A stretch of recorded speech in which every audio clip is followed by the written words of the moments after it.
Okay, આજે આપણી સાથે કીર્તિબેન છે, જેમનું આપણે સ્લીવ ગેસ્ટ્રેક્ટોમી સર્જરી કરેલું છે 2020માં. ઓલમોસ્ટ પોણા 2 વર્ષ જેટલું અત્યારે થયું છે. 128 કિલો વજન હતું એમનું પહેલા, અને અત્યારના 62 કિલો વજન છે.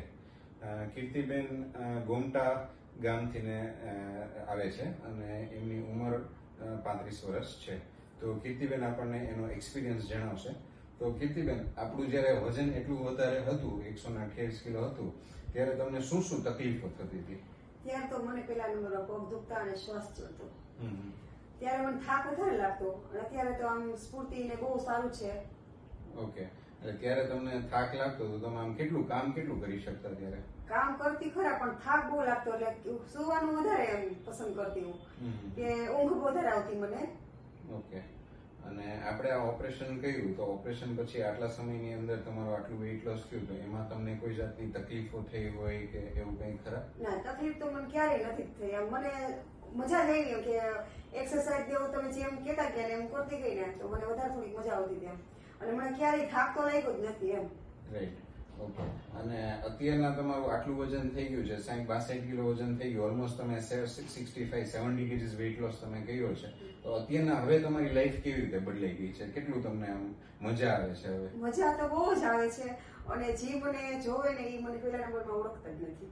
મારા સગાવાલામાં તો એમ જ કહે છે કે તમે મા દીકરી હોય ને, કે તમે બે બેનું લાગો છો, એવું મને કહે જ બધા. અને જે બધી તકલીફો તમને પેલા હતી કે પગમાં દુખાવા, જે શ્વાસની તકલીફ, થાક લાગી છે, તો એમાં કેવું છે તમને? પગ તો મને દુખ્યો જ નથી. આ ઓપરેશન પછી મને 6 મહિનામાં થાવ પગનો દુખાવો વયો ગયો, અને શ્વાસ નથી ચડતો. સીડી ચડું ઉતરું, કેટલી વાર 3-4 માળનું મકાન છે, પણ તોય મને કઈ થતું નથી એમ. શ્વાસ તો હાવ જ નથી ચડતો એમ. ગમે એટલું હાલું, પેલા બધા હું હાલતા ને તો હું બેસતી, અને બેસતી તો બધા કીધું થોડીક વાર હાલ, પણ હું હાલતી જ નહીં, મને શ્વાસ ચડતો. અને અત્યારે મને એમ કીધું બેસ, તો હું બેસતી નથી. બધા વાર વોકિંગ કરતા હોય, 3-4 જણા અમે છીએ ટ્રેનમાં અત્યારે આપણે, તો મેં વોકિંગ તો હું રોજે પોણી કલાક તો કરી જ લઉં સાંજે. તો એ બધા 7 ચક્કર મારે, હું 10 થી 12 ચક્કર મારું મોટી એમ.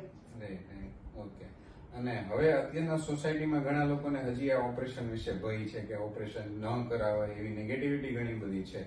તો તમારો શું વ્યૂ છે કે આ ઓપરેશન કરાવવા જેવું છે, નથી કરાવવા જેવું, આના ફાયદાઓ કેટલા થાય છે? અરે હું તો જે મને કહે ને એને એમ જ કહું, હા કરાવે. એક અમારે બાજુમાં છે, એ બહુ જ બોડી વાળા છે, કે કીર્તિ ના કરાવાય, કે મેં શું વાંધો આમાં ના કરાવાય. પોણા 2 વર્ષમાં 10 મહિનામાં મારું રિઝલ્ટ હતું જ. તો ઓપરેશન કર્યા પછી મને આમ જો હાલવાનું, શ્વાસ નથી ચડતો, થાક નથી લાગતો, કામ જેટલું હોય એટલું હું કરી શકું છું. ઘરનું કામ બધું જ ટૂંકમાં થાય એમ મારાથી. અને ફરી એક તો કેટલું મોટું છે, એ બધું સાફ સફાઈ કર્યું એટલે બહુ અઘરી વાત છે એમ.